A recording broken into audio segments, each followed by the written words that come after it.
Hello, everyone. Welcome to Talky Taffy, where we take a bite out of some random topic and stretch it out. Yeah, it's been a hot second. My name is Emily, and I am joined today by my co-host, Doug. Say hi, Doug. Hello. Hi.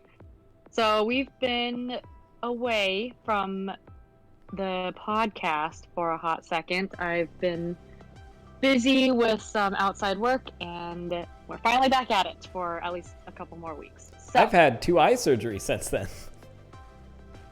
yeah, it's been crazy for everyone, mostly Doug. That do be how life goes. I mean, it's been But crazy for you. It's the first acting gig you've had, or show gig you've had for over a year. So yeah, that was pretty exciting. It was like the most whirlwind 2 weeks I've had in like 2 years, and it was great. I loved it. yeah, I'm Um, glad it turned out well. so, yeah.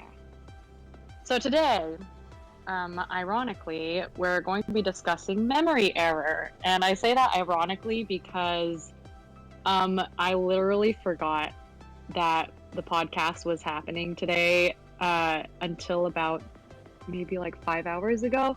So it's just been so long. And Doug even messaged me like last week being like, "You all good for next week?" And I was like, Yeah. "Yeah, I got this." And then I just completely forgot.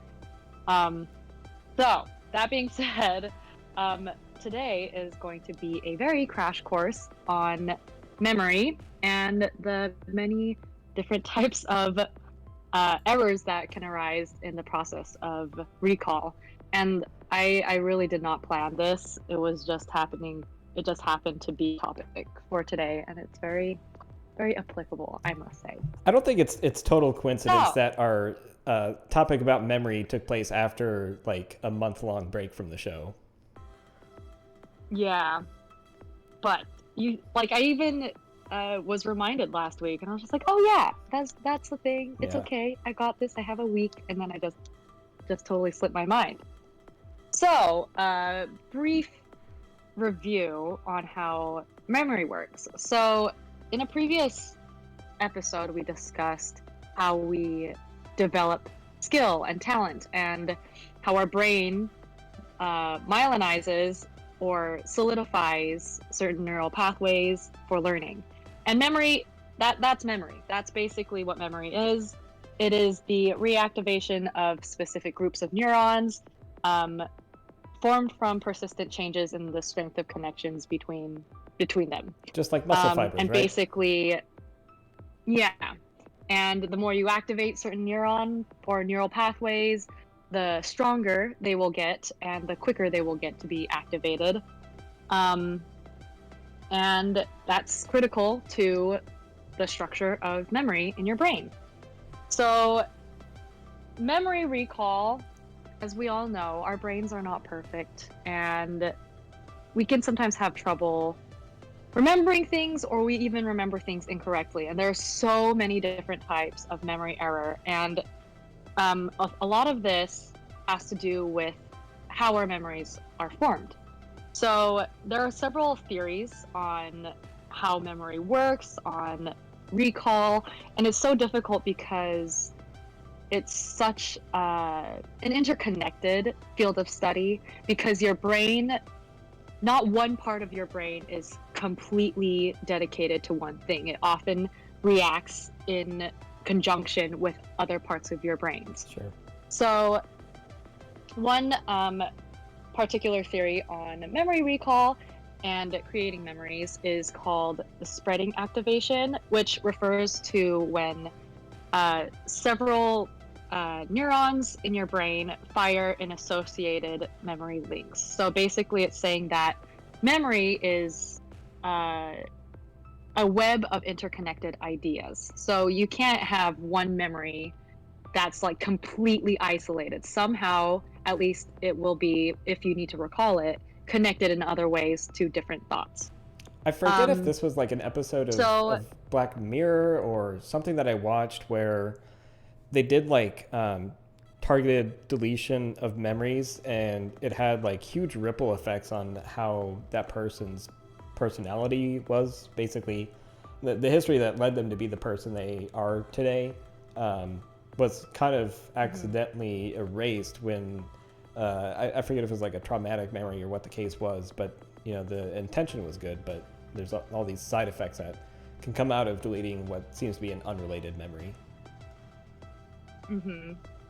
So basically, as your network of memory association increases, that can also increases the number of connections between a certain thought and other ideas that are floating around in your brain, and the likelihood of memory gaps and errors occurring also increases. So there's this thing called connection density, where like if you've got a neuron that has like say 3 connections to it, that neuron is more likely to be fired because there are fewer pathways for it to go through.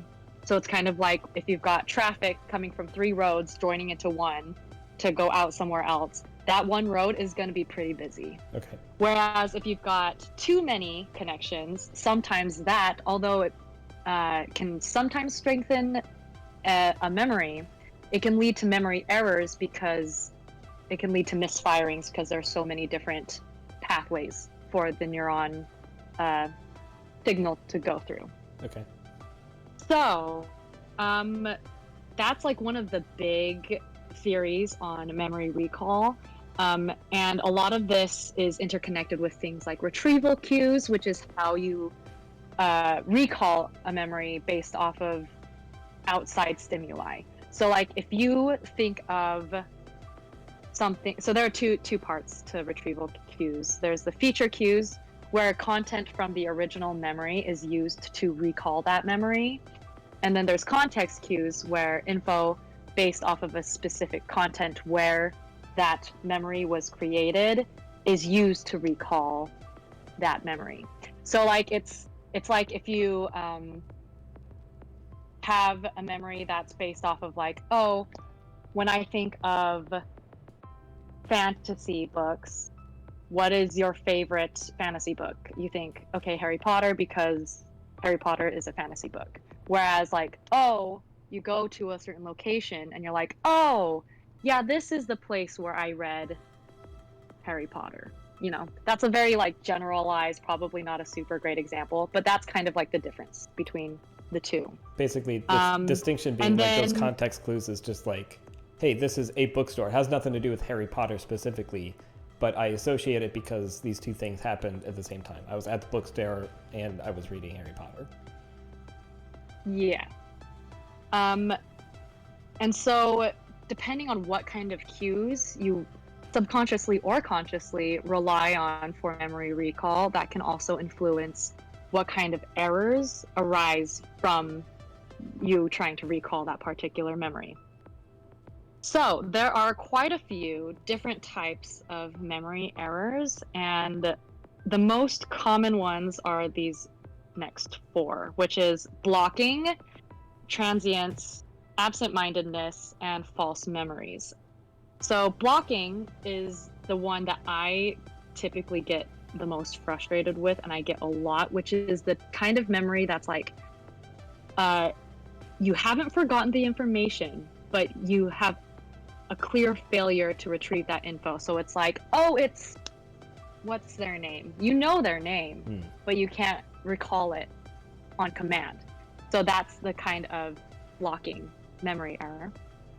Then we have transience, which is just simply the effect of time on memory. You just forget over time. The quality of memory changes, deteriorating from specific to more general.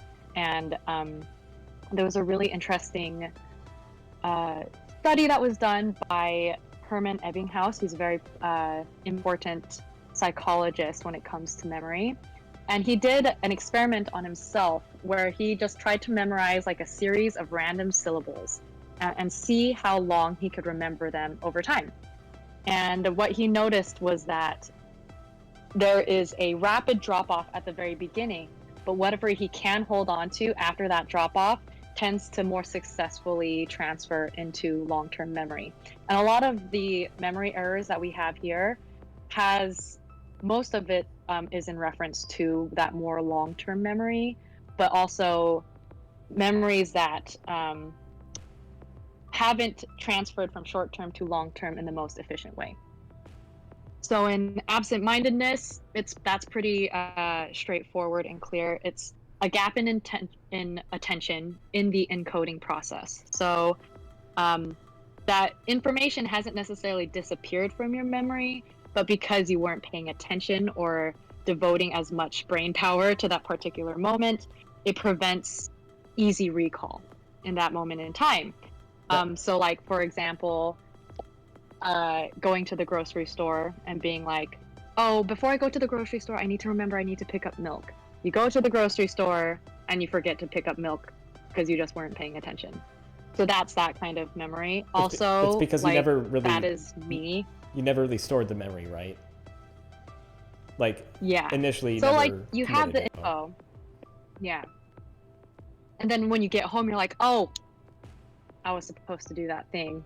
And it's just, you just weren't paying attention. So that was me for today's episode. I was like, oh yeah, I got to do that thing. Got to remember to prepare. And then today I was just like, what day is it? It's Wednesday. Wait, Wednesday. Wednesday is when the things happen. I should go. Yeah. So that's what happened to me. So that one's very applicable right now. And then the fourth most common, like, overarching form of memory error is false memories. So that is basically the implantation of a memory of an event or like details of an event that actually never happened. And this is actually pretty common and can be pretty worrisome, especially in situations like judiciary settings when people are called to the witness stand and things like that. And although it's a much more concerning type of memory error, it's one that is extremely common. So things that affect memory recall, things like bias. So when you are presented with knowledge, or when you have present knowledge, beliefs, and feelings that can distort or influence how you recall the previous events. And there's like things like consistency bias, which is reconstructing the past to fit the present. So like, you may have a general idea of what happened in the past, and then your brain, whether you know it or not, fills in the gaps to make it make sense with what's happening currently. That's like retroactive continuity. And then there's change bias. Yeah. Mm-hmm. Okay. That's exactly that. Then you've got change bias, where we tend to exaggerate the difference between what we believe now and what we believed before. And an example of this is a more specific form of change bias, which is egocentric bias. And it's basically where we recall changes in ourselves in order to make us in the current moment seem better, if that makes any sense.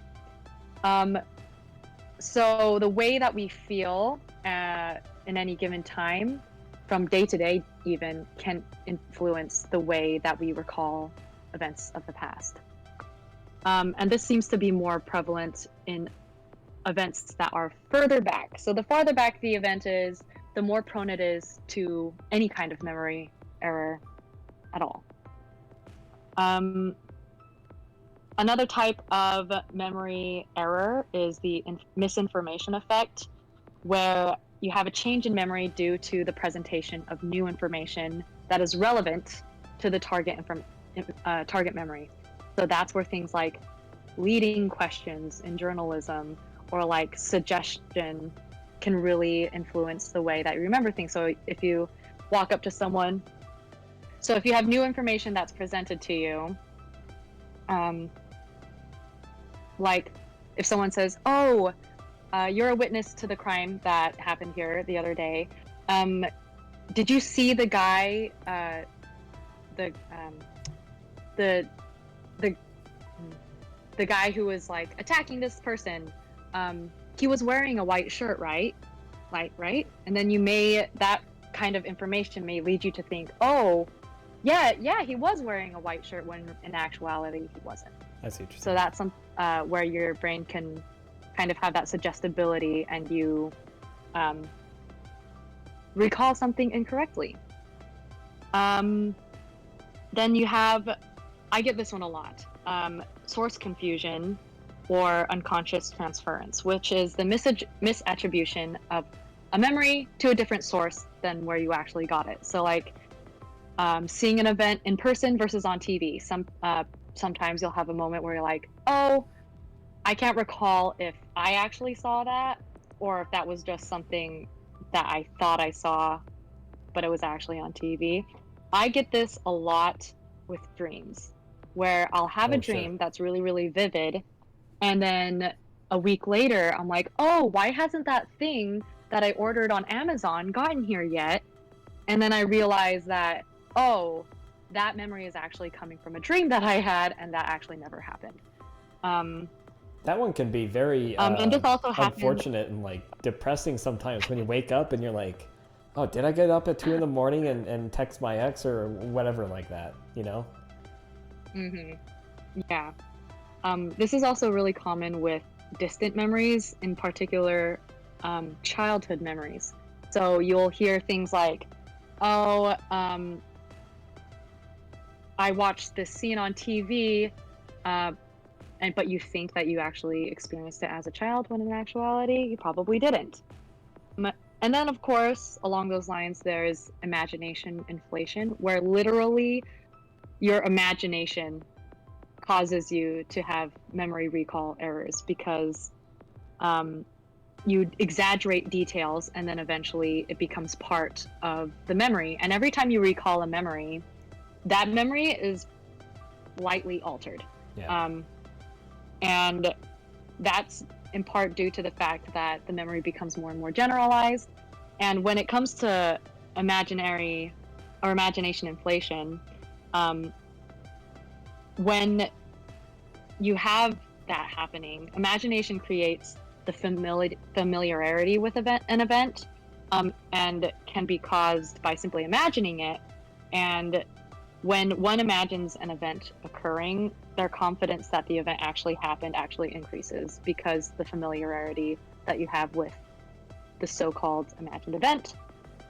And of course, that can also lead to errors in your memory. There are also things like schematic errors so you have a schema, at least this is a psychological term, which is basically a mental guideline through which someone lives their life. So you can have like a schema for doing your regular chores, like going to the grocery store. Okay. And you can incorrectly remember that you picked up bananas when you actually didn't, but you're so used to doing that your brain fills in that you actually did. So it's kind of like a form of habituation in your memory that causes an error. That one has come into play a lot in air crash or like air disasters, which I'm super nerdy Oh, really? about. Yeah. Like, it's like basically checklist items. So pilots will get so in the routine of going through their checklist that they start just reading things out without actually doing the activity they say they're doing. And then after the fact, they'll recall, oh yeah, well, we did it. I mean, it's part of my normal flow, so we did it. But in actuality, either they skipped over that item because they weren't keeping track visually, or it was just lip service, so it was muscle memory reading that event out, and they didn't actually do it. And that's a situation in which that becomes really scary. Yeah. Another type of memory error is time slice errors, where basically the order in which events happen is recalled incorrectly. And this is more common with events that happen in close proximity. And then we have personal life effects, how error from the influence of other people, especially people that are close to you, can result in the creation of false memories or memory error. So like if and it's a form of suggestive influence from outside sources. This can also happen with not only family members, but like friends, therapists, things like that. And it's a form of source confusion with some imagination error. So like if your family's like, oh, remember that one time where you fell into a pool and you almost drowned? And you hear so many people tell you that story that eventually your brain kind of takes it in and says like, oh yeah, I remember that, and like I remember my lungs hurting and all that stuff. Like your brain can literally fill that in for you even if it never happened. And there was a study that was done where these psychologists took in this two groups of people, and for one group of people they told them that like, oh, don't you remember getting lost in the mall as a child, even though it never really happened? And at the end of the study, the group that they did that to genuinely believed that this very specific event that they suggested to them happened. So it just goes to show how suggestible our memory is and how prone to change it is, and how, frankly, unreliable it can be. That's part of the whole mechanism Um, behind like gaslighting, isn't it? You get fooled into Kind of, thinking in a something way. happened when it didn't. Just because of that repeated I think insistence from another person. gaslighting may be slightly different, not necessarily with like memory, but definitely in terms of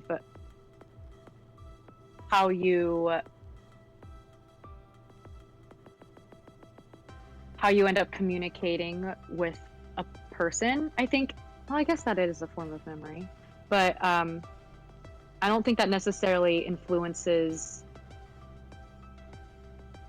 your recollection of a memory, but it could influence like how you feel about a certain memory. Okay, sure. But I guess it could be used to, actually, now that I'm thinking about it, it could definitely be used to manipulate how you recall a certain event. Because if someone is very sure that says, oh no, that is not how it happened, like how could you think that's how it happened, that could definitely, yeah, I take back what I just said, that could definitely probably influence how you remember certain things.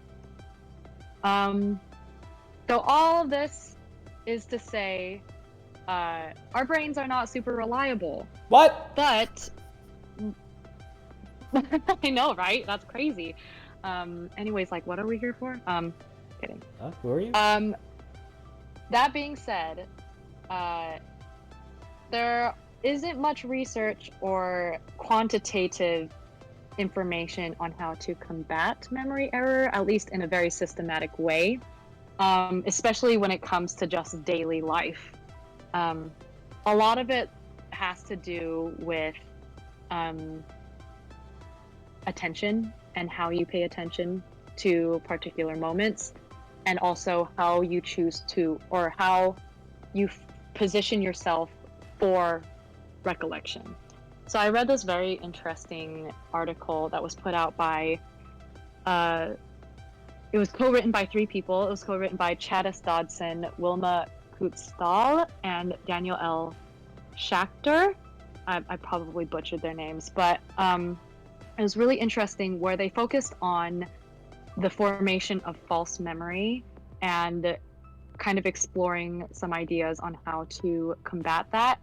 And really, long story, TLDR, forgetting is unavoidable, but much of what we can do to avoid retrieval error has to do with just how we choose to take in that information. So a lot of it has to be conscious.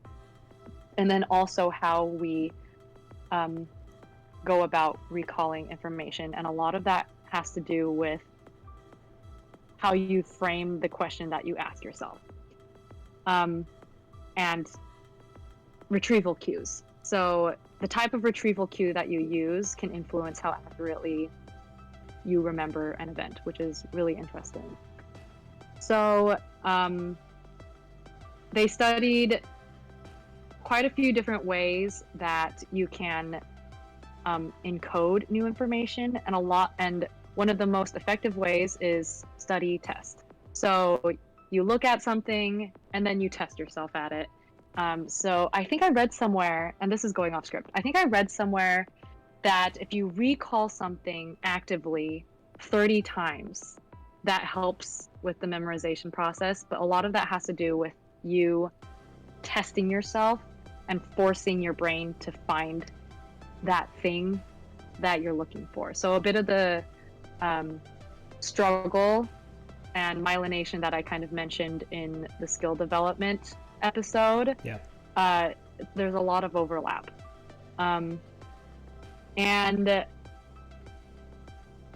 the way that you go about recalling information can also really influence how well you are able to recall something. So having very specific questions or cues can be a little bit dangerous, because like saying like, now let's say you read a list of words, saying, now tell me which words are old words that we showed you before or new words. And the problem with that is they are too broad, and our brain already has associations with the words new and old, and so that can result in memory error. But if you change that, the way that you frame that is into, what about older, more familiar words and newer, unfamiliar words? That, even just that framing of it, as they showed in a study that they did, can influence how accurately you're able to recall something and outside of bias. So being able to remove bias from your memory recollection is also another big way to eliminate recall error. Kind of disconnecting but really, that was your like previous associations with an adjective from what the intent of the question is in that case. Yeah. And like the difficulty, like I mentioned at the beginning of this episode, is that this is really difficult to pinpoint how to avoid memory error, because there are so many different elements that go into memory formation, like sense memory. That's something that is really influential on your brain. There's also emotional memory. Sometimes if you're unable to recreate the same sort of heightened emotional state, sometimes you're unable to recall that memory because it's so heavily intertwined with the cue that you used subconsciously to form that memory. So being able to create cues that can readily bring that memory back is kind of a difficult thing, because there are just so many factors involved with memory formation and recall. Like, I feel like I've just been like saying the same thing over and over again, but that's really the crux of this whole thing, is that it's hard to say what causes memory error, and it's hard to fix because there are just so many different parts of your brain that are involved. Yeah, a ton of factors that go into your ability to store memories and then recall those later, right? Mm-hmm. And that's basically the topic for today. I have a couple of like kind of interesting factoids that this same article kind of pointed out in their studies. So it appears that age appears to be an important condition on which the reviewing of false memories can happen. So like people who are older are more able to reduce false memories by the way that they're able to recall it. So that if they ask them to remember by saying like, oh, could you please remember this event in which you ate this? It seems that older adults, because they have more context in which to recall a memory, are more able to do so with fewer errors.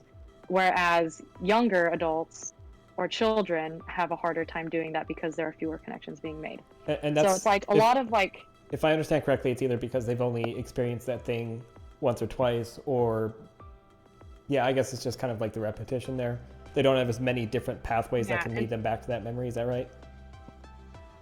Yeah. And also it seems that older adults make fewer misattribution errors when it comes to memory recall. They're more easily able to remember where an event happened or who it came from, or things like that, than younger people, which I found to be really Interesting. interesting. So that being said, though, there doesn't seem, so that's more in terms of like misattribution. Um, uh, However, when it comes to multiple study test trials, like remembering words and things like that, and groups of words, it seems that there's not really much of a difference when it comes to age. So, like, there was this, what's it called? Dease Roediger McDermott paradigm, which is basically when you're presented with a list of words that are of similar nature, so like nap, nighttime, bed, pillow, memory error where people try to recall the list of words, they'll like add the word sleep, even though it wasn't in that list. But because it's a similar meaning, or it's associated with those other words, they think that it was part of that. So when it comes to that kind of memory error, there doesn't seem to be much of a difference in younger adults and older adults. So yeah, all that being said, the vividness with which you can recall something does not necessarily mean it is an accurate memory. That's interesting. At least when it comes to how it happened in real life versus your perception of it. Because you can reconstruct things and make it seem sharp and vivid in your mind, right? Yes, but in actuality, that is not an indicator of how accurate the memory is. That actually reminds me of, I studied psychology, AP psychology in high school. And there was this study done when it came to like leading questions and false memory. And they found that if they had like a group of witnesses for an event, the people who were like, oh, I saw everything, I knew exactly what happened, I can tell you who the perpetrator was and blah, blah, blah, blah, blah, and I can tell you everything about them, those people actually tended to be less reliable than the people who said, well, I believe this person was of tallish nature, they were probably wearing this and this colored pants, but I'm not quite sure. Like, people who were so sure of themselves actually tended to be more incorrect than the people who were at least more outwardly less sure of themselves. That one actually, that one absolutely comes up in Among Us. I feel like I've very strongly learned that lesson. When I'm pretending to be not bad, I'd love to add specifics about what I saw. And in general, I do pay attention to things. But like as an innocent person, there's stuff that I just miss. And I started to pick up on that. I think that's still probably my biggest talent Among Us, is how vivid my recreation of what happened is. But yeah, that's interesting because you're right. When you try to create a fake story in your head to rationalize yourself or whatever, to explain yourself away, I think it's easy to add those extra details that aren't necessarily true. Whereas if it's clear that you're having that struggle to recall something, it seems more genuine. Yeah. So that is the topic for today. I have one question for you. Given the amount of research that you've done here, do you believe that the majority of memory error happens when the memory is being recorded or when it's being recollected later on? Or I guess in between, in that time in between too. I feel like it's a combination of both. So it also depends on like what factors, the context in which the memory is being made can have a big influence on how well you are able to recall it later on.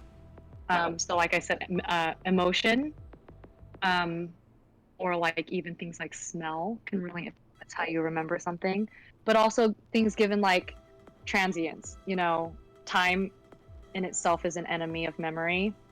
And I mean, I think that in itself is a combination of both. So, I mean, I don't know if one is more important than the other when it comes to whether or not you're able to recall something correctly or incorrectly. Because at least from what I was able to read, the context, even at any given time at which you go to recall a memory, can affect how you recall it. That's true. And how accurate it is. So that goes to say, I think that can also go for when you're encoding something, because you can perceive something to be a certain way when in actuality that's not how it's happening, and that in itself could create error. I just think there's lots of room for error on all sides. Yeah. Yeah. When it comes to remembering. Ain't that the unfortunate and scary truth? Yeah.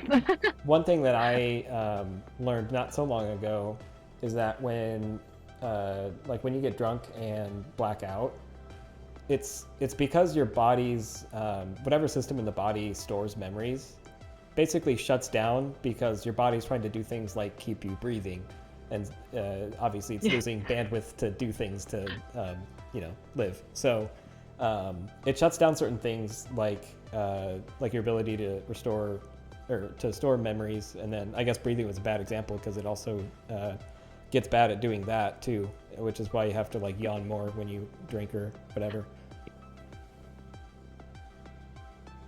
Yes. That actually kind of peripherally reminds me of another thing that I kind of came across while I was researching for this. There was this guy, really famous case, in which he had epilepsy, so they removed the hippocampus of his brain. Mm-hmm. And it did cure him of epilepsy, but it also made it so that he was unable to form any more autobiographical memories from that point on. Interesting. So it's kind of interesting how like those two parts of the brain were kind of like they seemed unrelated, but somehow they are very intertwined when it comes to memory formation and also just like having seizures. Yeah.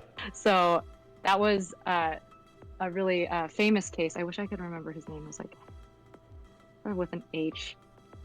But okay, go look up the guy whose name started with an H. Go find it, everyone. Yep. Yeah.